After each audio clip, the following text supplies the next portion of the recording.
الحمد للہ نحمده ونصلي على رسوله الكريم اما بعد۔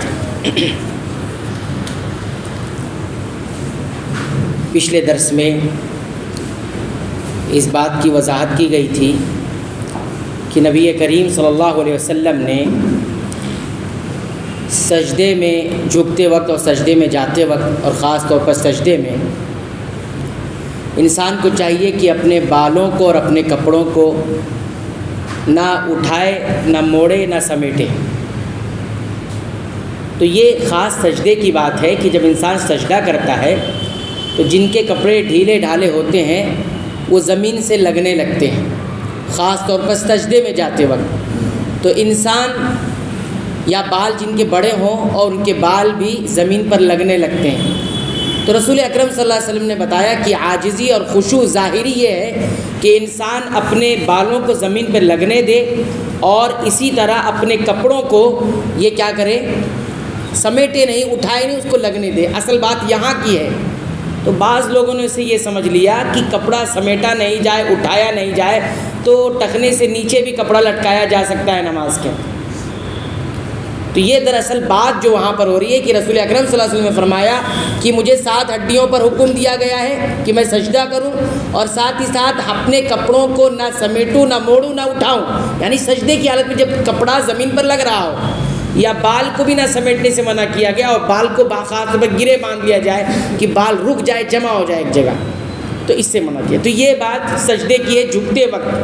پہلے کے دور میں جو کپڑے پہنتے تھے خاص طور پر کیا ہوتی تھی، چادریں ہوتی تھی اور وہ ڈھیلے ڈھالے کپڑے ہوتے تھے جو زمین سے لگتے تھے، تو لوگ اس کو اٹھاتے تھے، سمیٹتے تھے اور سارا وقت اسی میں لگ رہا ہے۔ تو یہ خشوع کے منافی ہے، اس وجہ سے اس سے منع کیا گیا، تو اس کی وضاحت ضروری تھی۔ دوسرا مسئلہ ہمارے سامنے یہ ہے کہ ہم جب سجدے میں جاتے ہیں تو سجدے میں جو ہمارے 2 پیر ہیں وہ کہاں کیسے ہونے چاہیے۔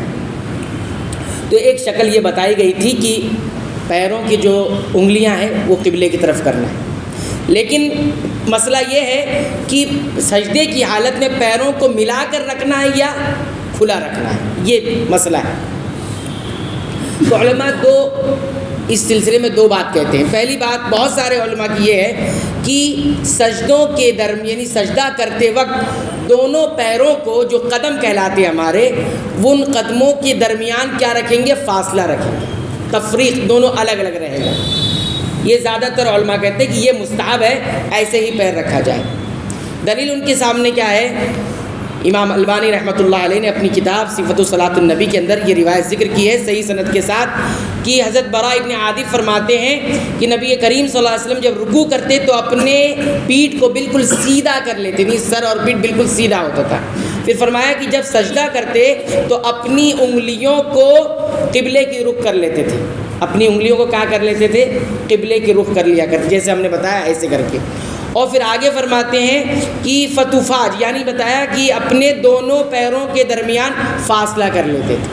کیا کر لیتے تھے، فاصلہ کریں، 2 قدم کے درمیان فاصلہ کر لیتے تھے۔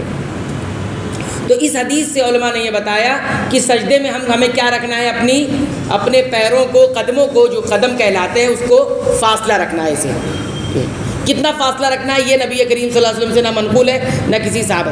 بعض علماء نے اس میں کہا ہے کہ 1 بالش فاصلہ رکھے، لیکن اس کی بھی کوئی تحدید سنت سے ثابت نہیں ہے۔ انسان اپنے حالت کے مطابق نہ بہت زیادہ پھیلا لے نہ بہت زیادہ کم کر لے، بلکہ نارمل جتنا ہوتا ہے اتنا کر لے۔ تو یہ پہلی رائے تھی۔ دوسری رائے کیا ہے جس کو علماء نے راجح قرار دیا ہے، وہ یہ ہے کہ سجدوں کے درمیان اپنے دونوں پیروں کو بالکل ملا لیں گے، بالکل کیا کر لیں گے، ملا لیں گے۔ یہ بات ابن عثیمین رحمہ اللہ نے کہی ہے، اس کو سنت بھی قرار دیا، اس کو راجح بھی قرار دیا۔ ان کے پاس کون سی دلیل ہے، ان کے پاس دلیل صحیح مسلم کی عائشہ رضی اللہ تعالی عنہا سے مروی روایت ہے۔ عائشہ رضی اللہ تعالیٰ عنہ فرماتی ہے ایک رات میں نے نبی کریم صلی اللہ علیہ وسلم کو نہیں پایا، یعنی سو رہے تھے اور دیکھا کہ رسول اکرم صلی اللہ علیہ وسلم بستر پر نہیں ہے۔ تو کہتے ہیں میں نے تلاش کی تو میں نے دیکھا یا تو آپ رکوع میں تھے یا سجدے میں تھے۔ کہتی ہیں کہ آپ ایک دعا پڑھ رہے تھے اور آپ کے دونوں قدم بالکل کھڑے ہوئے تھے اور ملے ہوئے تھے، ایسے لفظ ہے منصوبتان، ملے ہوئے تھے اور کھڑے ہوئے تھے۔ تو ایسے ملا ہوا تو، اور بعض روایتوں کے اندر یہ آتا ہے کہ میں ہاتھ ایسے ٹٹولی رات کے وقت، تو میرا ہاتھ آپ صلی اللہ علیہ وسلم کے قدموں کے پیٹ کی طرف چلا گیا. قدم کا پیٹ کہاں سے؟ یہ پیٹ ہوتی ہے جو ہم کھڑا کرتے ہیں، تو آگے والا حصہ پیٹ کہلاتا ہے، اور جو نیچے والا حصہ تھا جو زمین پر لگتا ہے اس کو بطن کہتے ہیں، قدموں کا بطن پیٹ. تو کہتے ہیں اس پر میرا ہاتھ لگا. تو شیخ ابن عثیمین رحمہ اللہ کہتے ہیں کہ یہ جب تک ملے گا نہیں جب تک وہ بنے گا نہیں. ٹھیک ہے، وہ یہ کہتے ہیں کہ جب تک یہ دونوں ملیں گے نہیں جب تک یہ بنے گا نہیں. تو ان کا کہنا ہے کہ بالکل ملا ہوا ہوتا تھا، یعنی ایڑی بھی ملی ہوئی ہے اور نیچے کا جو حصہ ہے وہ بھی ملا ہوا ہے. تو اس طرح سے وہ کہتے ہیں کہ راج بات یہی. یہ دونوں رائے کے بعد پھر ابن باز رحمہ اللہ نے فرمایا کہ دونوں روایتوں پر عمل کرنا ہے، کیسے عمل کیا جائے گا.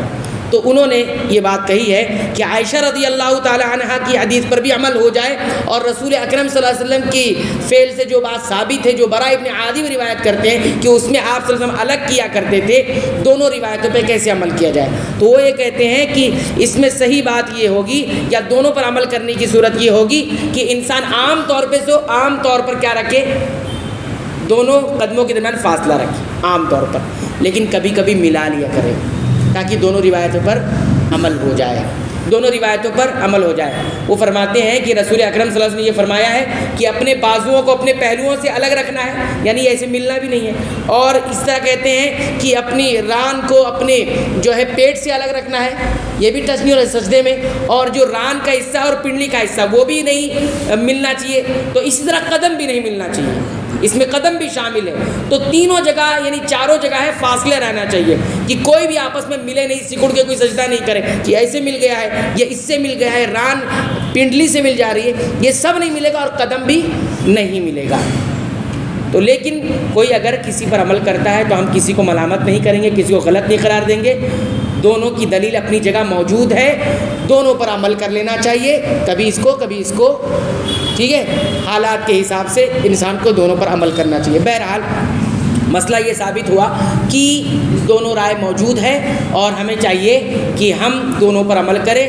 پیر ملا بھی سکتے ہیں اور تفریق بھی رکھ سکتے ہیں، الگ بھی کر سکتے ہیں. تو یہ تھوڑے سے مسئلے کی وضاحت تھی جو سجدے میں خاص طور پر یہ آخری حصہ تھا جس کو ہمیں جاننا ضروری تھا. اللہ تعالیٰ سے دعا کرتے ہیں رب العالمین تو ہمیں سنتوں کے مطابق صلاۃ عبادت کو ادا کرنے کی توفیق عطا فرما. آمین.